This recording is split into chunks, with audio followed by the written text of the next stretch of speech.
Welcome to Brachot, Top 10, page 56. We're going to be learning about the Roman Emperor and the King of Persia facing off in their dreams. We're also going to be learning about the terrible dream interpreter, as well as how to interpret sections of the Torah that are traditionally referred to as klalot, curses, in a positive way. We're going to learn about the importance of dream interpretation. We're also going to learn about the terrible end of the dream interpreter, who was a no-good dream interpreter. We're also going to learn about when rabbis gave heretics a hard time when interpreting their dreams. What does it mean to see a well in a dream? What is the meaning behind somebody who dreams about a river, a bird, and a kettle? What it has to say about their relationship. And also we're going to talk about dream dictionaries of things that you dream about in the Talmud. Okay. So we're going to jump right in.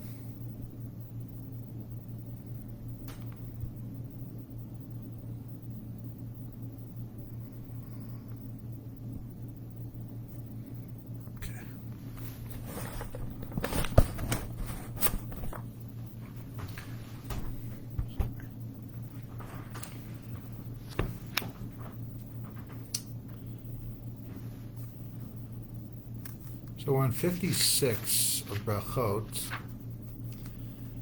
and number 1 of top 10 is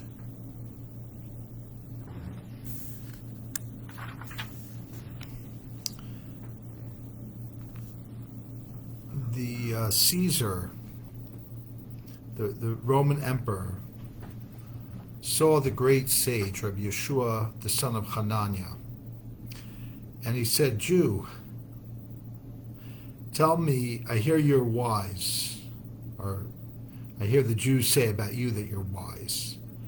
Tell me what I will dream about tonight. So Rabbi Yeshua replied to the Roman emperor that in your dream, the Persians will make you serve their king. That's probably the Parthians, who on occasion wage war with Rome. And they'll seize you and force you to take care of pigs, to be a pig herder with a golden staff. Hearing this, the Roman emperor thought about this premonition all day, and at night he actually had that dream. Now, what this is based on is a earlier Gemara that says that we dream about what our anxieties are, what we're thinking about during the day, will manifest in our unconscious state, in our sleep, as a dream.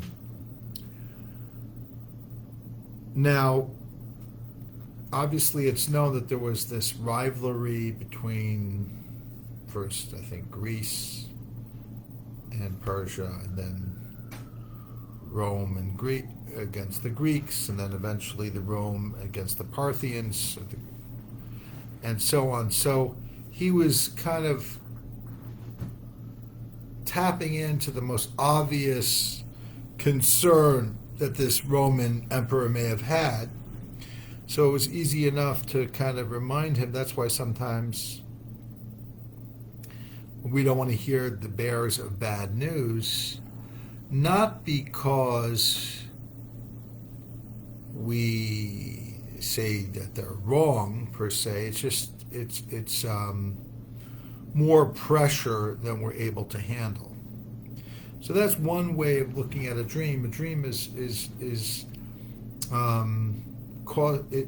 a manifestation of anxieties that a person may not be able to fully recognize, and that's how this story would seem to indicate.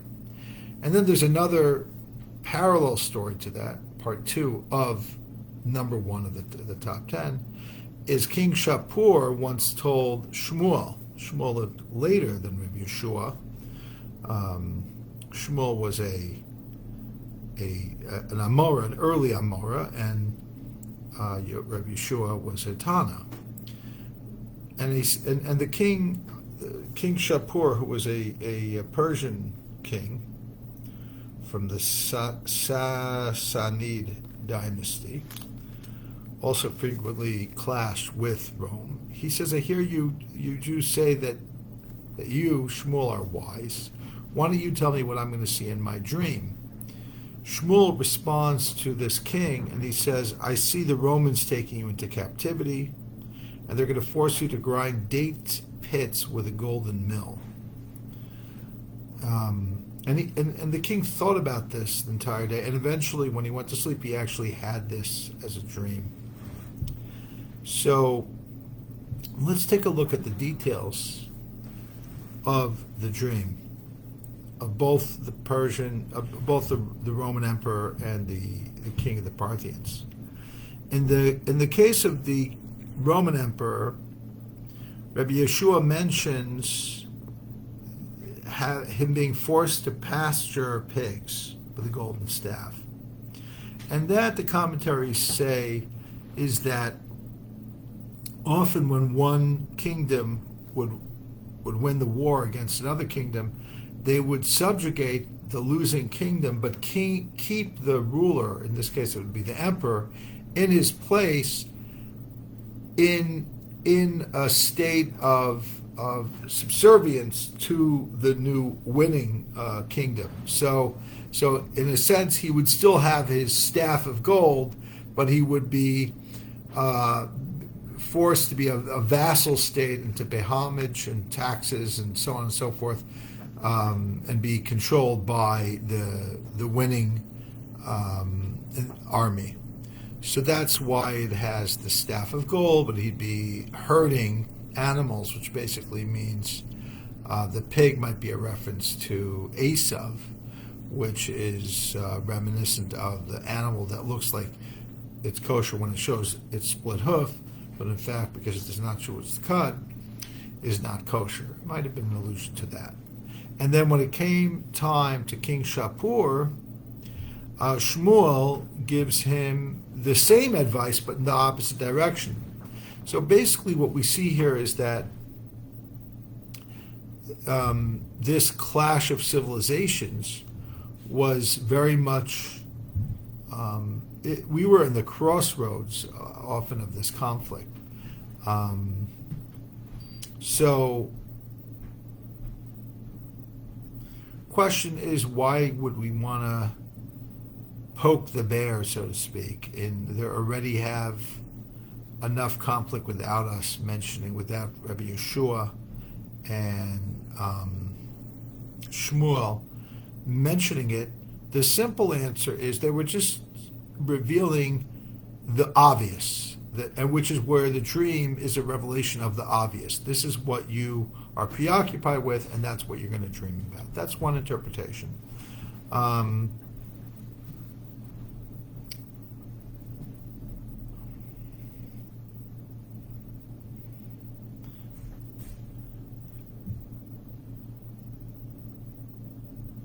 The other thing might be that in a dream we process certain things that are potentially going to happen, not actually going to happen. So we like to play out the scenarios, not because it's preparing us for that eventuality necessarily, but on the contrary, we just would like to see what would happen if things would go differently. Perhaps one or both of these kings had already effectively done something to preclude this war from happening, or losing in a battle and having that negative outcome. But you can always go back and say, well, what if that hadn't happened? What would have happened? And that's part of why we may dream, is just to play out various alternative scenarios. Okay, that's number one. Number two is the story about the terrible dream interpreter. And let me tell you this story. His name was Barhadiah. And if you gave him money for his services in dream interpreting, he would interpret it favorably. And if you didn't give him money, he would interpret it negatively. Abaya and Rava had a series of dreams, same dream. And they approached the same dream interpreter, Barhadiah, to explain it. Abaya would give money, give him a zuz payment for his service, and Rava wouldn't pay. Okay, so they went through a series of different dreams, including many verses, and to Abaya he interpreted it positively, and to Rava he interpreted it negatively. And unfortunately for Rava, those things came true. So there's a lot of questions here, but let's just start with, why did he interpret it negatively for Rava, and why did he interpret it positively for Abaya? So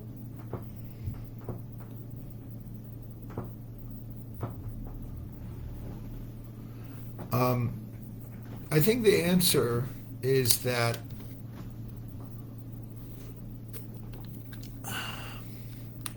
Abaya paid him, and Rava didn't pay him. So what happens is, this is a concept, the Talmud describes it many times when it comes to the explanation of shochad. Shochad is not accepting bribes as a dayan, as a judge. And the question is, what does the word shochad mean? And some of the commentaries say the word shochad comes from shehu chad, that you become one. The one who accepts the bribe sees things in the vantage point, or in the advantage point of the person who gave him the bribe.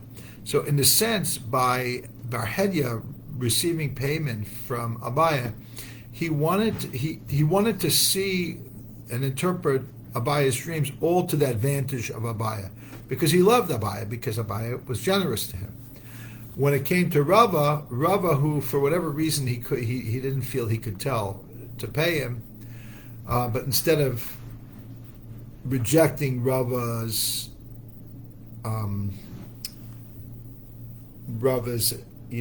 request for interpretation, which he should have done, he hated Rava, because he felt that he wasn't getting paid, and because of that, because of his hatred, that made him see everything in terms of the Rava's dream in a negative way.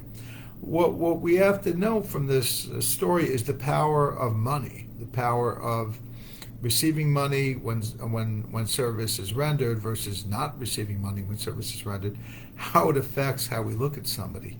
In this case, Barhadiah couldn't really be the judge, definitely not for Rava, to be able to give an interpretation of his dream. And because of that, there was a tragic ending, not just to many people in Rava's orbit, but to Barhadiah as well. So that's number two, is the terrible dream interpreter, and how money corrupts in that story. Number three is we're going to look at some of the verses that are taken from the Torah in classic sections of the Torah that are often referred to as klalot, as curses. And we'll see how the dream interpreter interprets them very differently. For Rava, he interprets them negatively, and for Abai, he interprets them positively. I'll give you a couple examples. So, one of the dreams, there's a verse that appears that says, "Sharcha tevuach le'enecha." Your ox will be slaughtered before your eyes, but you won't eat from it. So to Rava, he says, your business will fail, and because you'll be so depressed, you'll lose your appetite. And to Abaya, he says, your business will do so well, and because you'll be so happy, you won't have any interest in eating. And another verse, I don't really know what it means that they saw a verse, because usually you don't read in a dream, but I guess sometimes you could see, you're not reading, just the verse kind of comes up. It says, you will bear sons and daughters, but they'll not be yours because they're going to be put into captivity. So for Rava, he said that your children will be taken away by bandits. And to Abaya, he said, your sons and daughters will be many. Your daughters will get married to men from other places. And in your mind, it'll be like they're taken into captivity because you won't see them because they're going to be, out of town.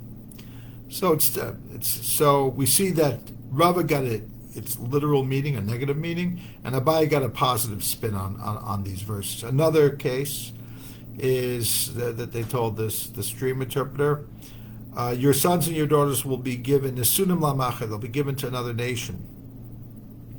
To Abaya, he says, you'll have a lot of family members, a lot of children that need to have shidduchim, and you and your wife will argue about which side of the family to marry them to, relatives, friends from her side versus your side, and she'll eventually get her wishes, and you'll marry off a lot of your kids to people related to her, and that's like another nation. To Rava, the dream interpreter says, it's your wife. She's going to die, and your sons and daughters will be raised by a stepmother.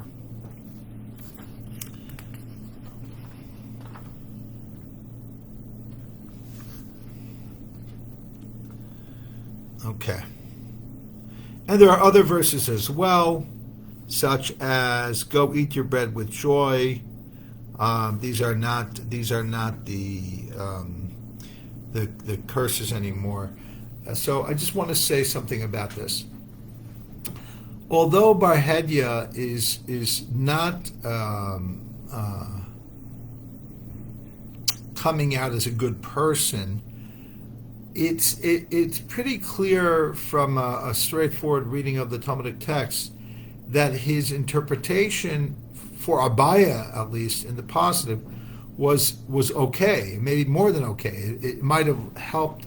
All of his interpretations of the dream came to pass. So why that is, let's wait a minute for why that is, but let's just say, is that a valid way to read the Torah? You reading the Torah, it looks like curses, but to come up with an interpretation that has a positive spin on it. And I'm reminded of a beautiful story of the Alter Rebbe of Chabad, where one time his son, known as the Mittel Rebbe, Rabbi Dover of Lubavitch, heard the Torah reading, the section of the Klalot. There's the two times where there's these kind of big sections in the Torah known as the Klalot, and usually he heard his father reading the Torah, but that week his father was ill, so some regular Torah reader read it, and the anguish and the pain of him hearing these curses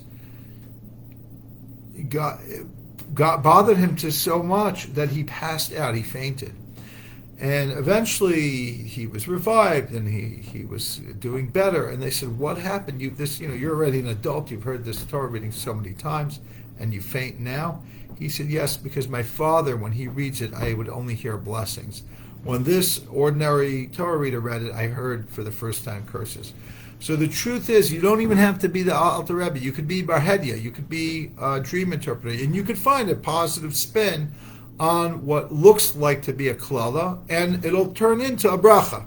What we see from here, from both of these stories, is that it is okay to have positive ways of interpreting the negative things in the Torah.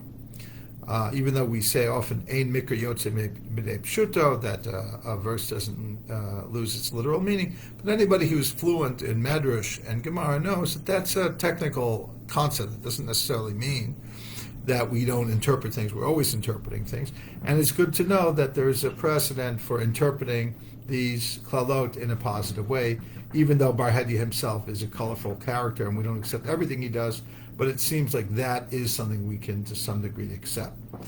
That's number 3. Number 4 is we get to the end of the story. What happens is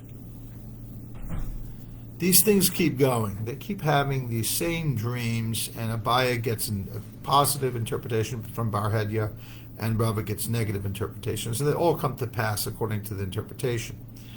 So at some point,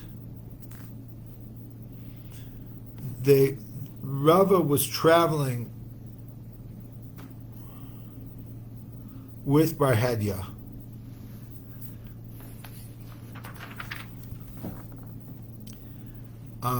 They were in a boat, and Bar Hedia got off the boat. There's a reason why he saw that Rava would be saved through a miracle, and he didn't know that if he would merit to have the miracle.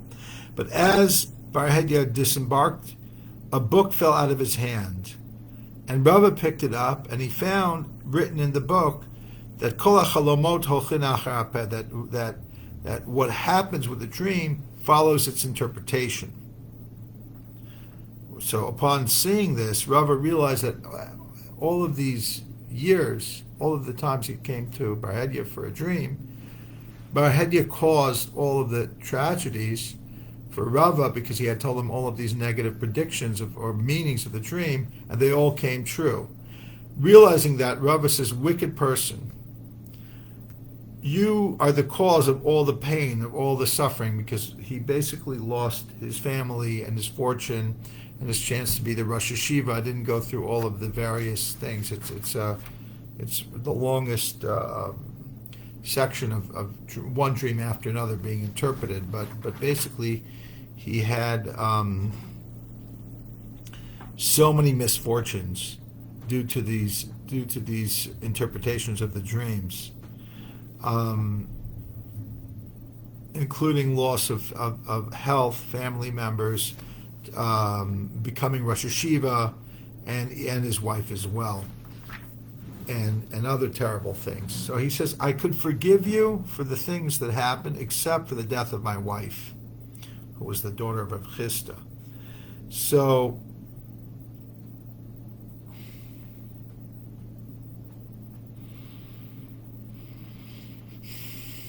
and some texts say for the death of his wife and his children. But he put a curse on Bar Hedia. He said, "May this person be handed over to a government that has no pity." And when he heard the curse, the dream interpreter, Bar Hedia, says, "What should I do? I know that a curse of a sage like this will be fulfilled. For sure, Rava is a great sage, and he was right for cursing me because Bar Hedia realized he had done Rava much wrong by giving him all these terrible dream interpretations. So Bar Hedia says, "I'll go into exile because it's known that exile atones for sin." So let's talk for a moment about this idea of all dreams go after the mouth. So when you have a dream, there's many different ways of interpreting a dream. There's the Freudian way, there's the Jungian way, there are many other ways. There's ways in the Talmud, there's ways in ancient dream manuals. So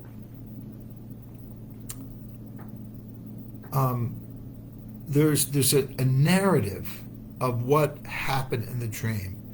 And based on the perspective and the narrative of the dream, the person will often feel like called for that dream to actualize based on their understanding, but more than just understanding, the way it was interpreted, spoken out.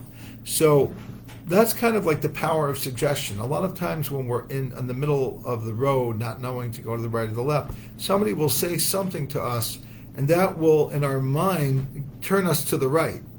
And at that point, we make a decision based on that power of suggestion or power of interpretation. And since the dream is often shrouded in mystery, so as soon as somebody explains it, that in our mind sheds a direction of where to go in an uncertain time. So as soon as you have that direction, you go in that direction.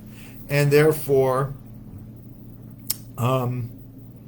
like for example, there's one story where Rava here, based on the interpretation, he's going to get hit twice that day. And in fact, that happens. He interferes in some other people's fight, and they hit him twice. And they're going to hit him a third time, and he says, "Stop, I'm only meant to be hit twice." What does that mean? What that means almost is like he doesn't let himself get hit a third time because that wasn't part of his dream. That's not what he's allowed to do. He's supposed to get hit twice, not 3 times. What that means is that if he didn't have that interpretation of being hit twice, he wouldn't have gotten hit. He wouldn't have put himself in that place. He would have been protected himself. So he was already in this state of like being unraveled because he allowed this person to put him in the wrong direction. So that's what it means. That's one way of understanding this concept of the dreams going after your interpretation, the narrative that the person will then buy into, and then just kind of the mind will start following it.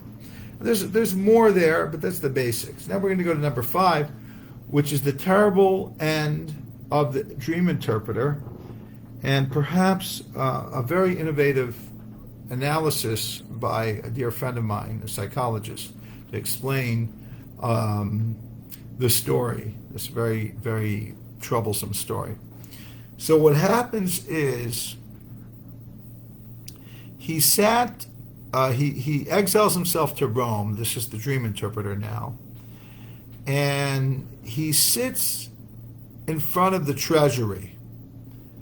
And the master of the treasury, and obviously this is maybe the wealthiest treasury in the world at that time, tells him, "I had a dream that my finger was pricked by a needle."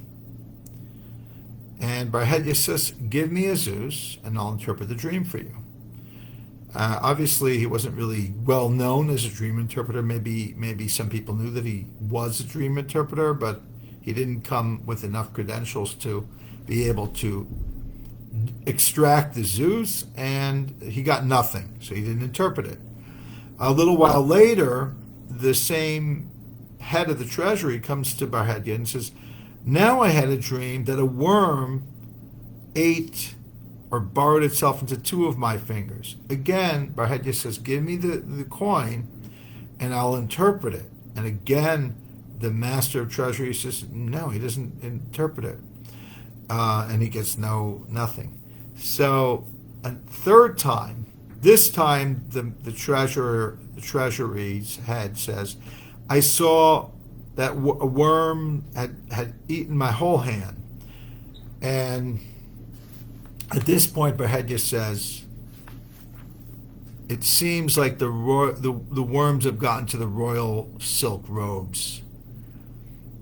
And that was in fact the case. And the royal courts heard that the silk was ruined, and they brought the head of the treasury, and they sentenced him to death. But before they could kill him, he said, "You're killing me? I just found out what happened. But there is a man named Barhedia who he knew what was happening. He just wouldn't say it. So they brought Barhedia, and they said, "Oh, because you wanted your dollar, you wanted your gold, your coin, and you didn't get your coins, these priceless silk tapestries or robes of the king of the Roman Empire, worth billions of dollars, have been destroyed." So what they did is they bound him to two cedar trees with a rope, and the two cedar trees were far away, and they brought them together, and they tied one tree to one leg, another tree to another leg, and then and they had bound the trees together, and then they untied the rope binding the trees together, and then they acted like a spring action to spring back into their place. So tremendous force, they ripped him into two, including ripping his face into two, and his body split and fell into two pieces. So whoa, what's really going on here? A lot of the commentaries are really bothered, like how come he didn't just pay the Zeus? He saw he saw Abaye paying the coin to the dream interpreter. Why didn't he just go ahead and give the coin to the dream interpreter as well? And the answers, like strange answers, like well, they went at different times, they didn't know. One way to understand all of this is that everybody has something in common here. Everything, not that they're all equal. Rav is obviously a great rabbi and a great sage, but on a subtle level, he didn't pay for the service of Barhedia. He didn't think it made a difference, but it did, because Barhedia didn't like him, and Barhedia gave him negative interpretations. Rava didn't really understand that the way somebody looks at you affects their interpretation of what your dream is, and that will in turn affect the outcome. He didn't know all of these things. As great of a sage as Rava was, he just didn't understand these things. And yet, it's not that he deserved the consequences of the terrible things that happened to him. He didn't. But there was this something in common with Barhedia. Barhedia also didn't give out anything for free. At least he did not give out any good advice. He gave out only bad interpretations, which are worse than nothing. So he gave out curses, essentially, and he didn't give to the Roman treasurer. He didn't give out any information. So he met a terrible, gruesome end because he caused other people to suffer. He could have just said to, for example, the Roman, "I know the meaning of it, and if you don't give me the coin, you'll pay with your life." Not to me, obviously, but I'm telling you it's very important. To Rava, he should have said, "I can't give you the right interpretations without being paid." Instead of just continuing to, Rava would have been better off with no interpretation at all. So his withholding of the truth to Rava and telling something appropriate to the Roman treasurer caused him to be essentially torn in half as a punishment, tearing up kind of his on the one hand brilliance, and the other hand withholding information, or not being able to at least share with Rava why he couldn't give him a good interpretation, and why he shouldn't even bother asking him for dream interpretations. And the same thing to some degree with the Roman treasurer. He didn't want to pay the Zeus. So the lesson is we got to pay for things. When people are expecting payment, because A, it's the right thing to do, is to pay for things, but B, sometimes when we don't pay for things, there's passive aggressive behavior that's coming out, like Barhedya did. This passive aggressive behavior cost Rava way more than it needed to. And again, it's not to blame Rava, God forbid, on this thing, but it's just something we can learn. Okay, that's number 5. Number 6 is some dream interpretations of a certain Sadduki, a certain Sadducee, that came to Rabbi Yishmael. It's a series of dreams he had. He said, I had a dream I was pouring oil into olives. And Rabbi Yishmael said, you live with your mother. He said, I plucked a star from the sky. Rabbi Yishmael said, you kidnapped a Jew. He said, I ate the star. Rabbi Yishmael said, you sold the Jew that you kidnapped and used the money. I saw my eyes touching in a dream. Rabbi Yishmael responded, you live with your sister. He says, I kissed the moon in a dream. He says, you live with another man's wife. The Sadduki said, I dreamed that I treaded in the shadow of a myrtle. And the rabbi responded, you cohabited with a betrothed Naira. Then he says, I saw a shadow above me, and yet it was below me. In a dream, Rabbi Yishmael responded, your bed has been turned around. You did the intercourse in a reverse way. Another dream, he saw ravens surrounding his bed. He says, your wife is being unfaithful to you, as if like a man like that, well, what do you expect from his wife, right? Another dream, doves were surrounding my bed. You defiled many women, Rabbi interpreted it to mean. And this goes on, and on and on and on.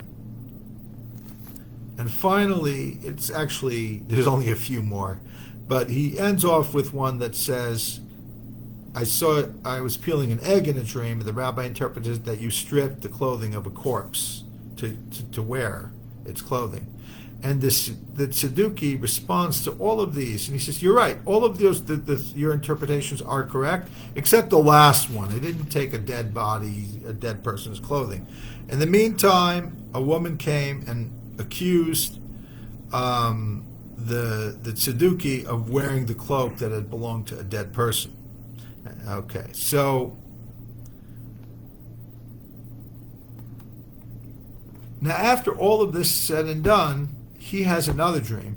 And in this dream, his father comes to him and says, I left you property in Kapotkia. Okay. Somewhere in Asia Minor. So he asks him a few questions. Do you have property in Kapotkia? No. Did your father have business there? Did you do anything there? No.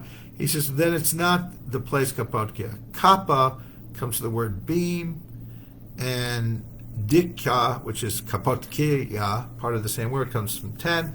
Look on the 10th beam, the head of the 10, and you'll find money that your father left for you. And so it was true. Now here's an interesting question. He gives him all these terrible meanings, which are all true, but he still also offers him this, wonderful interpretation that's also true about where the gold is. So in the beginning, I thought of the story as being he didn't like this guy, so he was calling him out for all these things, and they must have deeper meanings than just the simple meaning. So, for example, one way I was thinking is maybe, possibly, I don't know, I'm just suggesting, maybe the guy didn't do these things, but he wanted to do these things. And we know there's other religions that believe that if you lust in your heart, it's as if you did them. So he could have been saying, you think about this type of illicit thing and that type of illicit thing, And he was saying, yeah, you're right. I do think of all those things. But then at the end of the day, he also reveals the secret of where the hidden treasure is. So it's to me that's fascinating because it's like going against like trying to be putting him down. And the answer might be that he isn't trying to put him down. He's trying to tell him where he is. Like, this is where you are. And you do have a treasure. Your father did leave you something, and here's how to find it, and here's how to get it. So, in a way, what I would say is that he's giving, it's called the Koach HaTshuvah. It's saying you could go back to, the Tzeduki supposedly came from, at some point, a place that was okay, and then he became a Tzeduki. It's not like he was always necessarily a Tzeduki.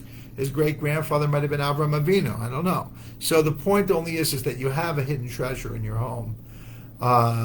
There's also a lot of desires that if you don't try to study the Torah and temper them with the Torah, you may actually fail in the real life as well. So that's one interpretation. There are many other ways to interpret this story.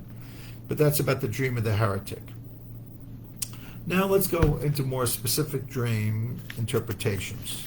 That's number 7, is what happens if you see a well in your dream. So the Gemara says, Rabbi Hanina says, Haroa be'er b'chalom, one who sees a well in a dream, sees peace for himself. Like it says, by the servants of Isaac, they dug in the valley, and they found a well of flowing water. And Rabbi Nassim says, you have found Torah, because there's a verse that says, Kimotze matzachayim, because one who finds me finds life, and the well of flowing water is said in reference to Torah. So,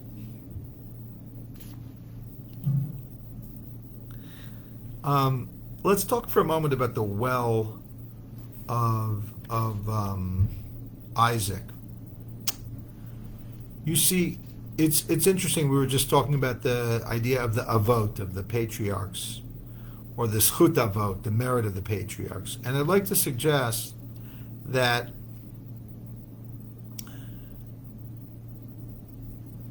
the digging of the well that Isaac dug, it to some degree represents a refinding of what was lost. Your father Abraham started something and then it got lost because it just did, because it was too unique to just be available. And then you rediscovered it, you redug it up, and then you have the well. That's one meaning. And that has to do with the midah, the attribute of Isaac, which is to be strong and to take from what Abraham had as a trailblazer and somebody who began things, but to create definitions and methods of how to implement things, which are also almost equally important to inspiration, is perspiration with a way of enacting things that are like verifiable, and whether it's in halacha or in science, respectively, 2 different fields, but the idea of being able to perpetuate something. So he represents that perpetuation, and that's represented by the well, because you can't exist very long without access to water. So therefore, you've got this idea of you see a well, you see life, and you see Torah, and you see peace. Even though there were plenty of fights around the well, but ultimately the well is a source of prosperity, and the ultimate well that he dug was a well that there was peace associated with. So that is a little bit about the well. That's number 7. Number 8 is the river, the bird, and the kettle. I remember there was a book about this. Rabbi Hanan says there are 3 things that tell you about peace. Nahar, Tzipor, V'Kedera, a river, a bird, and a kettle. And it brings proof text for each of these things. And for example, we're on 56b, by the way, in the middle of the page, in case somebody wants to find it. The river, it's written, behold, I'll extend peace to her like a river, and which is talking about Yerushalayim. And the bird, it says, like a flying bird, so will God, master of the legions, protect. And the kettle, also it says, God will set peace for us. So And Rabbi Hanina says we're talking about a kettle that has no meat inside it. Okay. Now, the Gemara continues that many of these things, for example, a river and a dream, you should say a certain verse, Hineni nota aleh kanahar shalom, because which is a positive thing, but there's a negative counterpart about a river that is not so good. So make sure to say the positive verse associated with this thing. The same thing with the bird. The same thing with the two different verses. Make sure to say the positive one first, and the same thing for the cattle. Okay, so let's talk about this for a minute.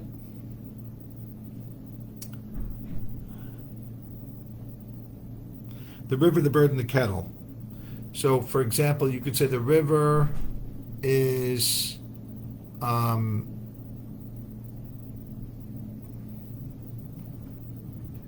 the river. V'nahar yotze me'eden lahashkos hasagan. The river runs out of Eden to give water to the garden. So the river connects the upstream with the downstream.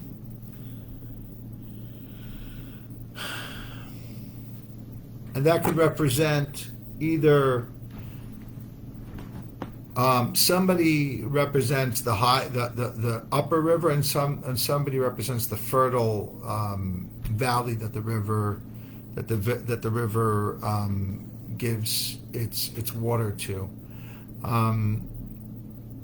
So that's very good, except that each side has there's peace because of the river. There's peace along the banks. There's peace between the upper river and the lower river. But then again, we also find that sometimes a river, there's a conflict between the people upstream and the people downstream. Talmud records things like that, and there's things like that till today in terms of water resources and so on. So that's why you get to the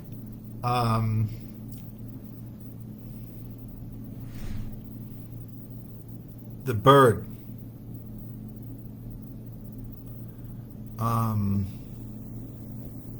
The bird.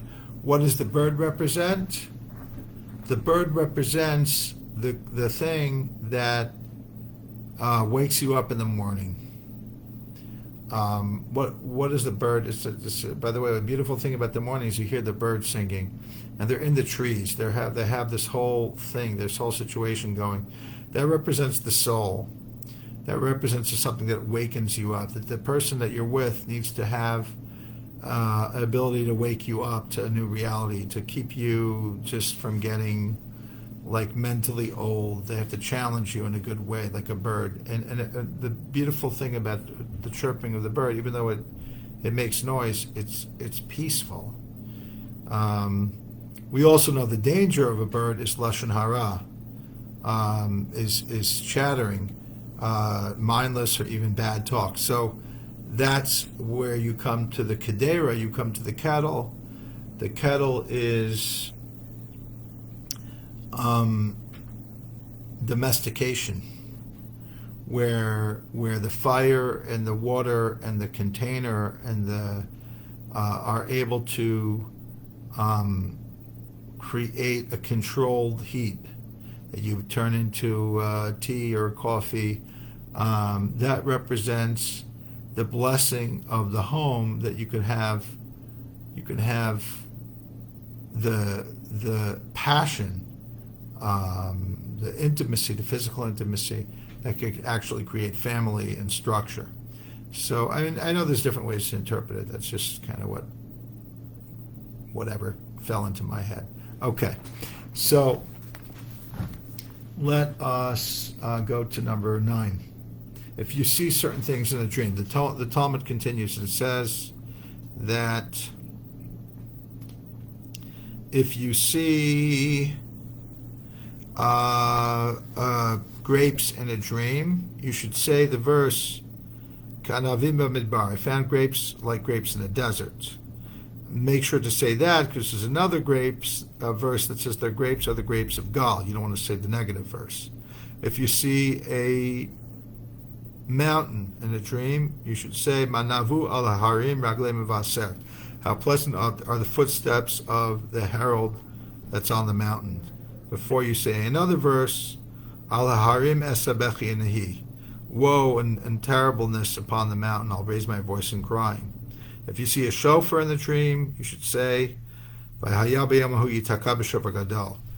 that day the great shofar sound will be blasted, instead of another one, which is not a good verse about shofar.